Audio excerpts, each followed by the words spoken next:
La Comisión de Puntos Constitucionales de la Cámara de Diputados tiene listo el proyecto de dictamen impulsado por Morena y aliados para extinguir 7 organismos autónomos. Estos son el Instituto Nacional de Transparencia y Acceso a la Información, el INAI, la Comisión Federal de Competencia Económica, COFESE, el Instituto Federal de Telecomunicaciones, el Consejo Nacional de Evaluación de la Política de Desarrollo Social y la Comisión Reguladora de Energía, la de Hidrocarburos y la de Mejora Continua de la Educación. Se prevé discutir y votar el dictamen en agosto a fin de que la próxima legislatura, que podría contar con mayoría calificada de Morena y aliados, lo apruebe en el Pleno durante los primeros días de septiembre. Jorge Triana, vicecoordinador del PAN en la Cámara de Diputados, escribió en sus redes sociales: solo los muy ingenuos, por no llamarlos de otra forma, o los muy cínicos no reconocen que el engaño de la sobrerepresentación de Morena y aliados en el Congreso es la llave que abre la puerta a la verdadera venezuelización de México, y que van por todo: Suprema Corte de Justicia, el INE, el INAI y Banjico.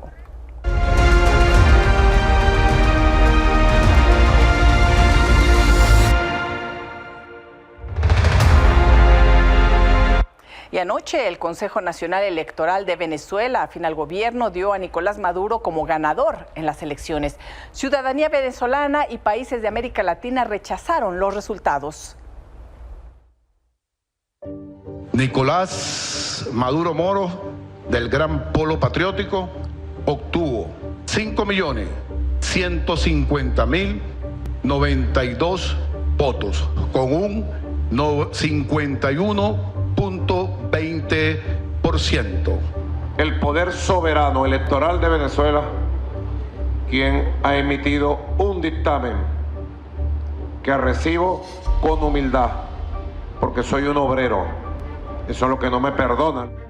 En medio de la expectativa sobre la situación política en Venezuela, el Consejo Nacional Electoral ratificó la victoria de Nicolás Maduro en las elecciones presidenciales celebradas este domingo, con el 51.20% de los votos para un tercer mandato hasta 2030, ganando frente a su mayor contrincante, el candidato de la coalición opositora, Edmundo González, quien se llevó el 44% del respaldo popular. María Corina Machado, líder de la oposición venezolana y excandidata presidencial, rechazó los resultados y renunció a un fraude electoral, al destacar que Edmundo González habría obtenido el 70% de los votos y Nicolás Maduro el 30%. En los próximos días vamos a seguir anunciando las acciones para defender la verdad. Que hoy se expresó y eligió a Edmundo González Urrutia como el próximo presidente de Venezuela. Miles de manifestantes salieron a las calles en distintos puntos del país, rechazando el triunfo de Maduro, en medio de un enorme despliegue policial. Varios países de América y Europa también declararon no reconocer el triunfo de Maduro. Chile, Perú, Colombia, El Salvador, Estados Unidos y España son tan solo algunas de las naciones que ya exigen una transparencia total en las actas y conteo de votos. Pero donde este tema causó más polémica es en Argentina. El presidente Javier Milei acusó a Maduro de ser un dictador, advirtiendo que su país no reconocerá otro fraude en Venezuela. Ante las críticas, Maduro le respondió a Milei y le acusó de cobarde. Y a Milei le digo: Milei, no me aguantas un round, bicho cobarde, traidor a la patria, no me aguantas un round. Pero pese a los posicionamientos en contra del resultado electoral, la Fiscalía venezolana anunció una investigación sobre el presunto ataque en contra del sistema informático del Consejo Nacional Electoral por una manipulación de las actas durante el conteo de votos realizado anoche. Para Milenio Noticias, María Fernanda Castañeda. Y una de las voces que marcó tendencia en redes fue la de Gabriel Boric, presidente de Chile, una voz que desde la izquierda latinoamericana escribió: el régimen de Maduro debe entender que los resultados que publica son difíciles de creer. La comunidad internacional y sobre todo el pueblo venezolano, incluyendo a los millones de venezolanos en el exilio, exigimos total transparencia de las actas y el proceso. Desde Chile no reconoceremos ningún resultado que no sea verificable. Por otro lado, quienes felicitaron o aceptaron la reelección de Nicolás Maduro fueron Cuba, Honduras, Bolivia, Nicaragua y se sumaron Irán, China y Rusia. El presidente López Obrador dijo que reconocerá el triunfo de Nicolás Maduro hasta que el Consejo Nacional Electoral de Venezuela termine de contar los votos.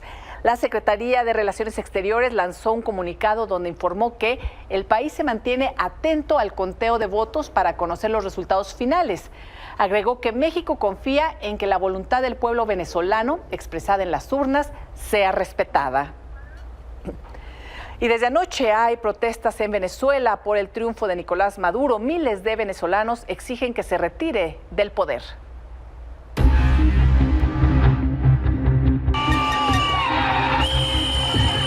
Nos están disparando duro. Vamos para adelante, esto es ahorita. Vamos fuego. Una cuadra de Miraflores, ya este gobierno no tiene gente, se acabó.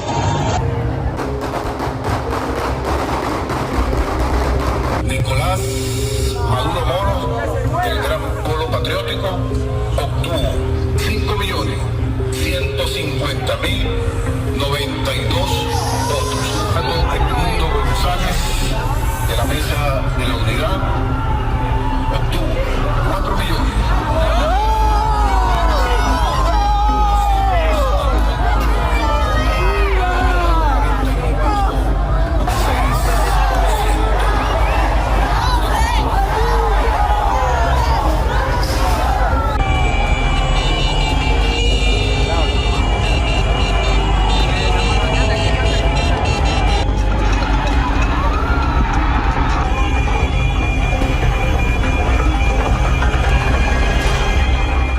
Bueno, y desde temprana hora se comenzaron a escuchar cacerolazos, primero de manera discreta, después se fueron sumando y más tarde la gente comenzó a salir a las calles, como lo vimos en algunas de estas imágenes, en donde, pues bueno, incluso la convocatoria que originalmente Hugo Chávez había realizado de la propia población se fue mermando a lo largo de los años.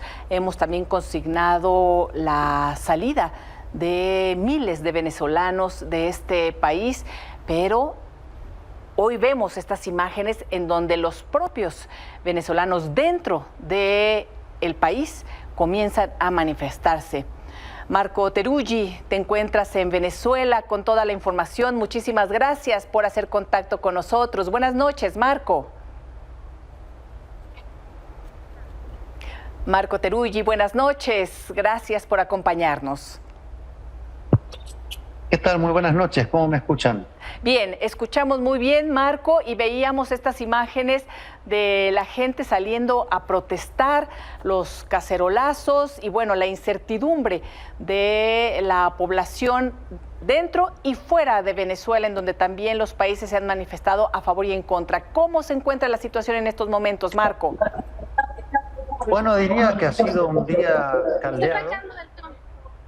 ¿Me escuchan? Sí, sí. Perfecto. Ha sido un día caldeado con cacerolazos y protestas que fueron expandiéndose a lo largo de la tarde, como bien daban cuenta. Más temprano estuve mostrando desde la calle en Caracas, de hecho, una de esas protestas, y la noche cerró más que con una tensa calma, con una gran preocupación acerca de cómo esto puede seguir, en vista de que, por lo que se ha visto en las calles, hay un sector de la población que se está movilizando porque cree que efectivamente hubo un fraude y que no fue Nicolás Maduro quien ganó. Y a su vez el presidente señaló que había grupos violentos que estaban atacando instituciones del Estado. Entonces hay una situación, uno podría decir, de un río revuelto, entre una indignación de quienes creen que les robaron las elecciones, una falta de claridad en la entrega de los resultados por parte del Poder Electoral, que según el gobierno es por un hackeo que se ha hecho al sistema electoral, y el gobierno que denuncia un intento de golpe de Estado. Todo junto da como resultado un caudal de imágenes de gran vertiginosidad. Protestas, cacerolazos, incendios, jóvenes, represiones, todo eso junto, y la impresión que hay hoy cerrando lunes a 24 horas de las elecciones es que esto probablemente siga en escalada en los próximos días. ¿En cuánto tiempo se va a manifestar la autoridad electoral o qué sigue en este proceso, Marco?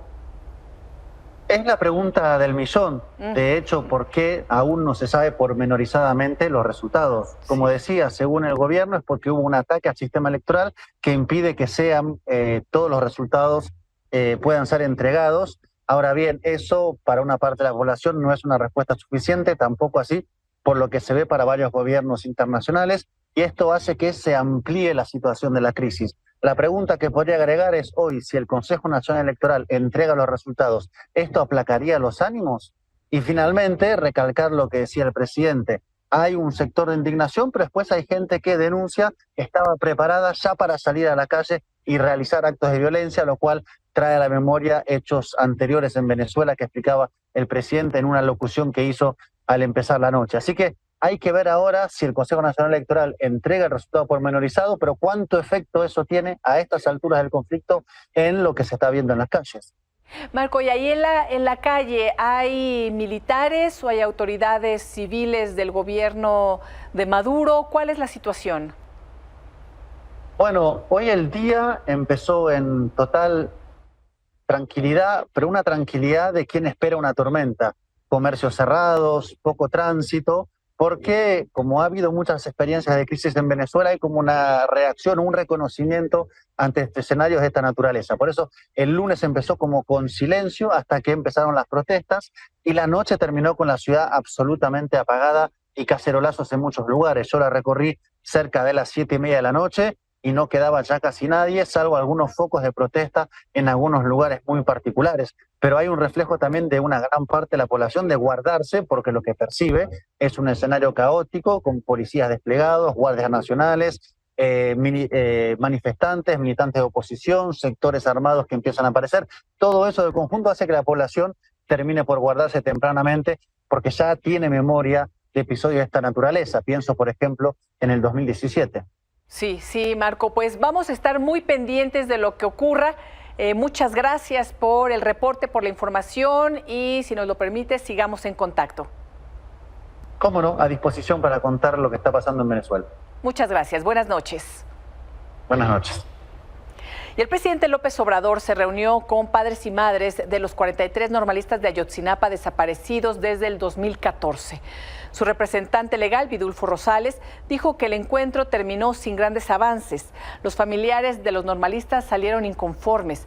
Le entregaron una carta al presidente para decirle que no están de acuerdo con el informe que les entregó a inicios de mes. El fiscal especial del caso, Rosendo Gómez, señaló que no habrá una conclusión pronta, pero que entregan buenas cuentas porque se tomó el caso en crisis. Eso pronto no puede haber. No se detiene la investigación, seguimos buscando. Hay como 8 o 9 equipos en el campo. Ajá. Sí, seguimos declarando personas, seguimos las audiencias en los tribunales. O sea, no se para. Más tarde, los padres y las madres de los 43 normalistas de Ayotzinapa desaparecidos se reunieron con la presidenta electa Claudia Sheinbaum en el Museo de la Ciudad de México. Sheinbaum se comprometió a que este caso ocupe el lugar central en su sexenio. Vidulfo Rosales se dijo satisfecho tras este encuentro y le dio su voto de confianza a la próxima administración. Mira, pues nosotros no tenemos opciones. Necesitamos que la nueva presidenta se comprometa con el caso, que haya un diálogo fluido, ¿no? Como ya lo acordamos ahorita, dijimos, bueno, podemos tener diferencias, pero es importante en la mesa poder dirimir esas diferencias y que el caso camine, pues nosotros no queremos pelear. Vidulfo Rosales, abogado de los padres y madres de los 43 normalistas de Ayotzinapa desaparecidos en 2014. Buenas noches, Vidulfo, gracias por estar con nosotros. Gracias, Elisa, por invitarnos. Un voto de confianza a la presidenta electa, al próximo gobierno. ¿Cuál es el sentir de las madres y los padres, Vidulfo? Mira, pues hay un sentimiento dividido, ¿verdad? Por una parte, vamos ya a los confines de este sexenio, sí, ¿verdad? Con nulos resultados. Creo que hubo avances hasta el año 2022, pero cuando la investigación tocó los hilos de la responsabilidad militar, ya no se quiso avanzar y estamos en un empantanamiento desde el año 2022. 2023 hemos experimentado una confrontación que ha escalado a niveles complicados que ya no permiten que la investigación avance. Por ejemplo, en la reunión de hoy, pues no se nos presentan resultados, se reedita lo que el presidente ya dijo en su carta que mandó a los padres y madres. Y por otro lado tenemos una reunión con la virtual presidenta, pues donde se nota mucha disposición de ella, donde promete que va a haber pues un diálogo fluido. Pudimos ver buen ánimo, se despierta como una esperanza de parte de las madres y padres de familia. Y mira, pues lo que queremos apostarle es el camino del diálogo, es el camino de que haya este intercambio, que si se presentan algunas diferencias, que las podamos dirimir en la mesa con toda claridad. Y lo que más queremos es que la investigación pueda avanzar. Sí. ¿Quién los recibió hoy? Por parte del presidente López Obrador, él mismo, alguien más, con quién estaban, ¿cómo fue ese encuentro? Mira, la reunión fue con él, con el presidente, está el secretario de la Defensa Nacional, el secretario de Marina, la secretaria de Gobernación, y el fiscal del caso, así como Arturo Medina, que es el subsecretario de Derechos Humanos, fueron los que ahí estuvieron. ¿Y qué se dijo? Porque bueno, fue un encuentro que se da después de este informe que les entrega el presidente López Obrador, en donde indica que no tiene pruebas de que esté involucrado el ejército en la desaparición de los 43 normalistas y otras cosas, y de la respuesta durísima que dan madres y padres al presidente de la República, en donde pues manifiestan su pesar, además del actuar del propio presidente a lo largo de este sexenio. Mira, en la reunión creo que nosotros hemos dejado clara como tú bien lo apuntas, la postura de las madres y padres ha sido muy clara. Sí existen pruebas, sí existen elementos sobre la mesa y corresponde al gobierno, a través de los aparatos de justicia, pues probar. No es al revés, como el presidente nos dice, oye, presénteme las pruebas y yo investigo. No, es a la inversa, es el Estado a través de sus instituciones quienes tienen que investigar. Hoy en día los elementos están. Si tú tienes un testigo que dice que 25 jóvenes fueron ingresados al 27 Batallón de Infantería con sede en Iguala, pues entonces hay que investigar esa hipótesis. Ese testimonio que nos están poniendo sobre la mesa, hay que desarrollar diligencias alrededor del mismo.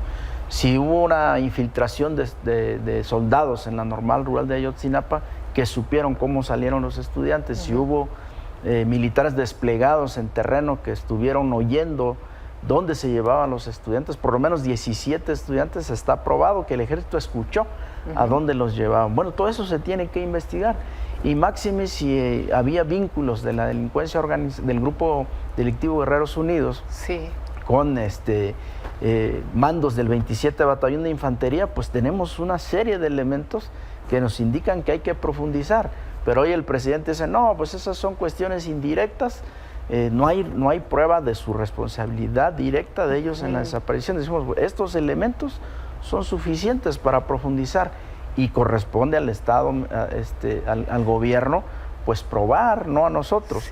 Entonces esa es nuestra posición, lo hemos dejado claro en los documentos. Hoy particularmente en la reunión no quisimos entrar ya a un debate, ¿verdad? Porque es volver a lo mismo, es volver a la misma confrontación. Nosotros, Elisa, estamos esperando que en estas reuniones que va a haber, hay otra el día 27 de agosto, nos vamos a ver con el presidente. Lo único que nosotros esperamos es que haya novedades en el caso, es que se nos presenten avances. No vamos a entrar ya a un debate si el presidente se sienta en la próxima reunión y nos vuelve a reeditar lo mismo que ya dijo en la carta, pues no tiene sentido una reunión de esa naturaleza. Por eso hoy en día lo único que hicimos, escuchamos lo que dijo en la carta de nueva cuenta, que el presidente lo volvió a poner sobre la mesa, ya no respondimos a eso, lo único que dijeron las madres, le entregamos aquí la carta, que ya la hicimos pública, se la entregamos formalmente para que usted la estudie, ahí van algunos elementos de prueba que nosotros estamos esbozando, que hay contra elementos del Ejército Mexicano, y nos vemos en la próxima reunión. 27 de agosto, próxima reunión, a un mes de que se cumplan 10 años de la desaparición de los jóvenes, un 26 de septiembre y la madrugada del 27 de septiembre del 2014. Esta historia en donde es difícil imaginar la fuerza y el poder destructor que pueda desaparecer a 43 jóvenes en la plenitud de la vida, con la fuerza que eso representa? ¿Qué se requiere para desaparecer a 43 estudiantes en unas horas, en una noche, en una madrugada? ¿De qué estamos hablando, Vidulfo? Para ponerlo como en contexto, porque pronto se pierde todo esto, ¿no? Ante la historia que se ha vivido, en donde se han ido involucrando las actuaciones de las propias autoridades, primero en el gobierno de Enrique Peña Nieto, ahora en el gobierno de Andrés Manuel López Obrador. Y la magnitud de esto es... ¿Quiénes actuaron? ¿Con qué fuerza? ¿Qué saben ustedes de ese momento? ¿Qué sí se sabe? Mira, lo que se sabe y lo que hay hoy día en las investigaciones, no está claro todavía el móvil. Por ejemplo, se habla de que fueron confundidos con el grupo rival de este grupo delictivo Guerreros Unidos, y que dieron órdenes los cabecillas de Guerreros Unidos de desaparecer a los estudiantes. Pero, digamos, ese es el móvil, que todavía no está del todo esclarecido. Perdón, y nada más recordar que antes hubo un ataque a los futbolistas, a los adolescentes de un grupo que iban y que también los atacaron pensando que eran los normales. O sea, había mucha confusión esa noche. Fue simultáneamente. Fue simultáneo. Sí, fueron ataques, digamos, simultáneos que y a un ocurren. Taxista, ¿verdad? Sí. De una señora. Esos ataques ocurren entre 10 y 11 de la noche de manera simultánea en distintos escenarios de agresión en Iguala. Sí. Y entonces, pero te decía, la hipótesis del móvil, digamos, es ese, pero no está esclarecido hasta el día de hoy. Lo más concreto que se tiene es la intervención de todas las corporaciones policíacas destacamentadas en Iguala, incluido el Ejército Mexicano. Para, digamos, el GIEI, el Grupo Interdisciplinario de Expertos Independientes, es el que más ha avanzado en la investigación, y él ha dicho que fue una operación a gran escala, de gran envergadura, en la que participaron todas estas corporaciones: la Policía Municipal de Iguala, Cocula, Huitzuco, Tepecuacuilco, participa la Policía Ministerial de Guerrero, la Policía Estatal, la Policía Federal, que ahí estaba destacamentada, y de acuerdo a estos datos de investigación que tenemos, también el Ejército, porque está diciendo un testigo que 25 estudiantes fueron detenidos y llevados al 27 Batallón de Infantería. Y si no lo fuera así, que tiene que investigarse, esa línea tiene que investigarse. Los padres no se pueden quedar con que eso no se va a investigar, se tendría que profundizar. Pero más allá de eso, lo que sí está debidamente probado es que el Ejército, desde que los estudiantes salen, tiene conocimiento a dónde van hasta que son desaparecidos. Y hay información en los archivos militares de por lo menos 17 estudiantes que ellos sí escucharon cómo se los estaban llevando. Entonces, eso nos compromete al Ejército Mexicano, y quiere decir que ellos sí tuvieron conocimiento en tiempo real qué es lo que estaba sucediendo con los estudiantes. ¿Qué pasó en las investigaciones y en el transcurso de estos 10 años? El gobierno de Enrique Peña Nieto quiso reducir la responsabilidad de las autoridades a lo local, a lo municipal, y proteger a las autoridades estatales y federales, civiles y militares, y por eso presentan este informe de aquel entonces con Murillo Karam, de la famosa verdad histórica. ¿O qué les han dicho a ustedes? ¿Por qué desde un principio se centró esto así y se excluye a los mandos federales? Mira, pues de igual forma, las investigaciones indican hoy en día que efectivamente lo que se quiso hacer con el gobierno, lo que ya tú apuntabas, ¿verdad? Sí, fueron responsables el grupo delictivo local, la Policía Municipal, abarca el Grupo Delictivo Guerreros Unidos y su Policía Municipal, y ahí quedó la responsabilidad.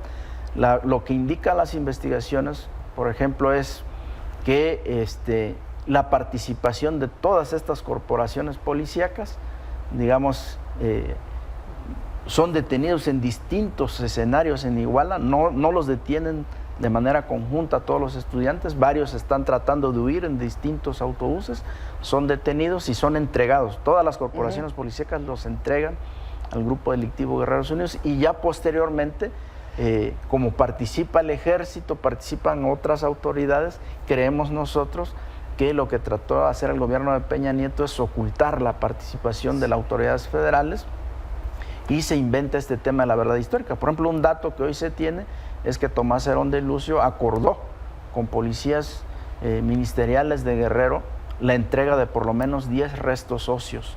Entonces, Tomás Herón de Lucio con Policía Federal se desplegaron hasta el estado de Guerrero, fueron por esos 10 restos óseos y los colocaron en el río San Juan, uno de los cuales corresponde a Alexander Mora Venancio. Sí, los fragmentos que vimos que se distribuían y que los peritos extranjeros en ese momento dijeron, a nosotros no supimos de dónde llegaron estos restos, nada más nos convocaron cuando ya estaban en el río y nos dijeron, miren, acabamos de sacar esto, pero no teníamos conocimiento de ello.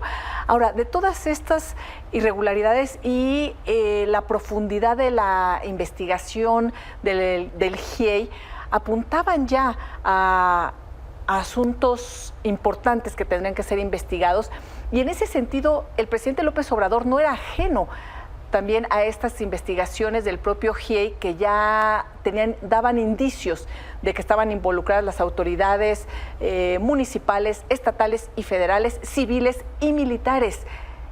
Y nos dices, el quiebre fue en 2012. ¿Por qué? 2022. ¿Por qué da ese giro el presidente? O sea, ¿cuál es ese punto de quiebre? Si él tenía conocimiento cuando estaba en campaña, abanderó la causa de Ayotzinapa, prometió que se iba a resolver, sabía de las investigaciones del GIEI, y de pronto empezó a desconocer, después de esta fecha, 2022, al GIEI, a los abogados, a Centropro, en fin, ¿qué sucedió? Mira, lo que nosotros advertimos es que en el 2022, tú recordarás, cuando se libran 20 órdenes de aprehensión contra los militares, se genera toda una polémica. Incluso yo aquí creo platicamos contigo. Sí. El presidente dice, no, es que no son 20 militares, son 4 militares nada más, contra los que se fincó, se libró orden de aprehensión. Y sí, y yo respeto lo que está en el informe de Alejandro Encinas. Y efectivamente, el informe de Alejandro Encinas, el primer informe, venían enumerados 4 militares que tenían responsabilidad. Y nosotros decíamos, no, es que no es el informe el que se está judicializando, sino es una averiguación previa que Omar Gómez judicializó y que le obsequiaron 20 órdenes de aprehensión.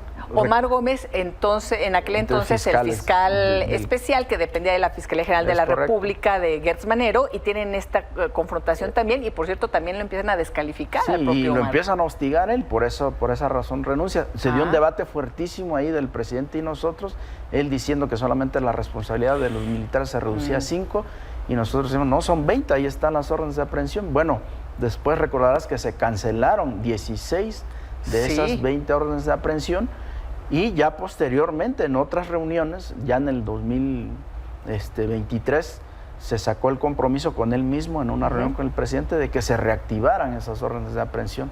Se reactivaron, pero fue todo un debate, y ahí nosotros advertimos el quiebre, digamos, del diálogo con el presidente. Ahí empezó a descalificarnos a todos nosotros, ahí empezó a construir esta narrativa de que hay un interés extranjero en querer medrar al ejército, porque antes todo caminaba bien. Y como tú bien lo apuntas, el grupo interdisciplinario de expertos independientes fue el primero en decir hay otras líneas de investigación, participaron otras corporaciones policíacas. La oficina del Alto Comisionado sacó un informe, Doble Injusticia, en el que dice que hubo personas torturadas. Después el Tribunal de Reynosa, Tamaulipas, también hace lo propio, ¿no? Dice, la verdad histórica fue una investigación desasiada, hay que redireccionar la investigación. Obviamente hubo prueba ilícita, pero Elisa contó, el gobierno de Enrique Peña Nieto tuvo 6 meses para redireccionar esa investigación y no lo hizo. Y ya el gobierno de Andrés Manuel López Obrador después también tuvo otro tiempo considerable para volver a ejercitar acción penal. Ahora nos culpa a nosotros, que nosotros dice, jugamos en la cancha contraria y favorecimos la libertad de las personas, pero eso pues no fue así. Entonces, pero ahí empieza, digamos, a descomponerse el diálogo con el presidente. Sí. Ahora culpa él que esta sentencia, digamos, habría entorpecido las investigaciones. Nosotros creemos que no, que si bien es cierto, declaró prueba ilícita, pero tuvo la oportunidad el anterior gobierno y para volver a ejercitar acción penal con prueba nueva. Contra los mismos señalados. Contra los mismos presuntos responsables que en su momento habían sido torturados. Fue por ello, ¿no? Que dices, bueno, bajo tortura, pues pueden decir no es lo que sea, no es válido, pero tuvieron la oportunidad de volver a... Sí, incluso Omar Gómez, acción penal y no lo hicieron. Omar Gómez incluso volvió a ejercitar acción penal contra 40 de ellos, 20 de los cuales fueron aprehendidos, de estas personas que ya habían sido liberadas. Y eso tampoco se dice, ¿verdad?, por el presidente. Entonces, pero digamos, ahí se vino toda todo este diálogo que se fracturó, toda esta confrontación. Y a partir de ahí nosotros ya no vemos que haya avances, ahí se empantanó. De estas 20 órdenes de aprehensión en contra de militares, después se vuelve a comprometer el presidente en 2023, se vuelven a girar órdenes de aprehensión. ¿O cuál es la situación en este momento de esos 20 militares que presuntamente participaron en la desaparición forzada? De estos 20 militares se vuelven a ejercitar acciones, se reactivan, digamos, las órdenes de aprehensión después de todo, casi un año de exigencia de las madres y padres, se reactivan y hoy en día fueron detenidos esos militares. Hoy, a la fecha, la mayoría de ellos ya obtuvo su libertad por la figura del cambio de medida cautelar. Ya están en libertad, siguiendo su proceso. Están en proceso en prisión domiciliaria. Ellos fue cambiada la medida cautelar de prisión preventiva a prisión domiciliaria. Entonces la mayoría de ellos, creo que han de estar 4 todavía en prisión preventiva, el resto está en prisión domiciliaria. Vidulfo, comentamos el tema de la carta que entregaron los padres y madres hace poco al presidente, también la reacción del presidente en donde él dijo que iba a aceptar, no sé las palabras que utilizó, la humillación por parte de madres y padres, porque sabe que tienen ahí un tema, no sé cómo estuvo ahí, pero ya no supe la reacción de los madres, las padres. ¿Qué piensan de ello? Pues mira, lo que a las madres y padres les queda claro es que hoy en día esta voluntad que se mostraba al inicio de este gobierno en el año 2022 dejó de existir, y lo que a los padres les queda claro es que el presidente, ante la presión de si se investigaba y profundizaba la investigación contra los militares, él decidió no avanzar en esa investigación. Esa es la sensación que queda. Y obviamente ellos en las reuniones hacen reclamos muy fuertes contra el presidente. Ellos refieren que no cumplió con su palabra y bueno, él dice, yo estoy dispuesto a pagar la cuota de humillación, porque la demanda de las madres y padres pues, es legítima. Se sintió humillado, Pues por los reclamos fuertes que se hacen. Hoy se abre una puerta más, se cierra un sexenio más, en donde pues no obtuvieron respuesta, no se sabe en dónde están sus hijos, y se abre otra en donde pues no pierden la esperanza madres y padres, ¿no? Con el inicio de un nuevo gobierno con Claudia Sheinbaum. Sí, mira, hay una rendija ahí de expectativas, de esperanza de las madres y padres, pues de nosotros mismos, un servidor que hemos acompañado desde el principio. Hay un cansancio de ellos en esta última recta y bueno, finalmente cuando llega una nueva presidenta y se compromete con ellos a ver un diálogo, a avanzar, a dilucidar este hecho, pues obviamente que se abren nuevas expectativas, se abren alguna mínima esperanza de que pueda avanzar el caso. Vidulfo Rosales, muchísimas gracias. Vamos a continuar en este seguimiento que hemos hecho desde un principio de este caso. Ya son 10 años y vienen 2 meses muy intensos todavía del gobierno obradorista, en donde se cumplirán estos 10 años a unos días de que él termine y salga de la presidencia de la República y vaya a su rancho, como él mismo lo ha dicho. sigamos en contacto, vamos a ver qué sucede por lo pronto, pues el 27, después el 26 de septiembre y qué sigue para el próximo sexenio. Muchísimas gracias. Gracias a ti, Elisa. Buenas noches. Buenas noches. Una pausa y volvemos. Fuerza la versión de que el Mayo fue llevado contra su voluntad a Estados Unidos. Rosa Isela Rodríguez, secretaria de Seguridad y Protección Ciudadana, reiteró que México no participó en la detención de Ismael El Mayo Zambada y Joaquín Guzmán López, y aún no se sabe con certeza si se negoció la entrega, pues las autoridades estadounidenses desconocían que en el vuelo también viajaba El Mayo Zambada. El gobierno de México no participó en esta detención o entrega. Esperamos el comunicado oficial. Como se dio ayer, si fue captura, si fue entrega, si fue... ¿Qué es lo que pasó? Eso es parte de lo que el gobierno de Estados Unidos tendrá que hablar. Hay parte de las investigaciones si fue captura o fue una entrega. No sabemos si fue una entrega o una captura. En el informe que les envió el Departamento de Justicia de Estados Unidos, establece que las fuerzas estadounidenses fueron informadas que Guzmán López estaba considerado rendirse. El 25 de julio a las 10:30 horas fueron notificados de que Guzmán López planeaba entrar a territorio estadounidense en un vuelo privado. A las 2:35 p.m. se informó que volaba hacia Estados Unidos. A las 2:40 se dio a conocer que El Mayo Zambada podría estar a bordo del avión. A las 4:24 aterrizó en el aeropuerto de Santa Teresa, cerca del Paso, Texas. Finalmente, las autoridades lo detuvieron, notificaron al gobierno mexicano e enviaron fotografías de los sospechosos. Rosa Isela Rodríguez señaló que el vuelo no fue planeado por alguna agencia gubernamental estadounidense, por lo que la Fiscalía investiga las circunstancias en que los narcotraficantes se trasladaron a Estados Unidos el día de la captura. Mientras que el presidente López Obrador no descartó que agentes estadounidenses hayan operado en México, pero pidió esperar la información. Este lunes, Milenio publicó que desde hace meses Guzmán López recibió la oferta de Washington para rendirse. Dicha oferta fue lanzada a los tres chapitos, Iván, Jesús y Joaquín. Sin embargo, Iván y Jesús Alfredo ni siquiera respondieron. Además, ha tomado la versión de que El Mayo fue engañado.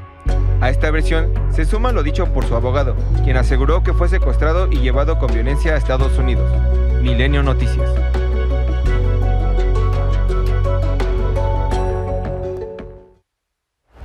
Una pausa y volvemos. Hasta aquí la información, gracias por su atención. Los espero mañana en este espacio de noticias. Hasta entonces, buenas noches.